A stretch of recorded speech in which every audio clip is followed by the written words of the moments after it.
அன்பின் ஆற்றல்.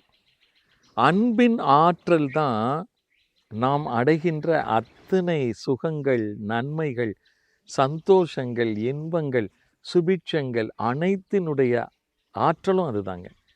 அன்பு ஒன்று மட்டும் நம்மிடம் ஆற்றல் வாய்ந்ததாக இருந்தால் நீங்கள் இந்த ஜகத்தையே வசியம் பண்ணிடலாம்.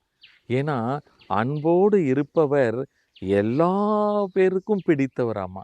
அப்போ அன்போடு இருத்தல் என்பது மனிதனுக்கு மட்டுமல்ல, இறைவனுக்கு கூட ரொம்ப பிடித்தமான மனிதனாக நீங்கள் இருக்கணும்னா அன்பை ஒன்றை மட்டும் நீங்கள் ஆற்றல் வாய்ந்ததாக ஆக்குங்கள். ஏன்னா அன்பால் ஆகாதது இந்த உலகத்தில், இந்த பிரபஞ்சத்தில், வாழ்க்கையில் ஒன்றுமே இல்லை. அதனால நீங்கள் அன்பை நம்புறவங்க எல்லாம் ஆண்டவனை நம்புறீங்கன்னு அர்த்தம். ஆண்டவனை தான் நாங்கள் நம்புவோம் நீங்கள் சொன்னால் அன்பை நீங்கள் நம்புங்கள். அன்பினுடைய ஆற்றல் அளப்பரியது. வாழ்க வளர்க.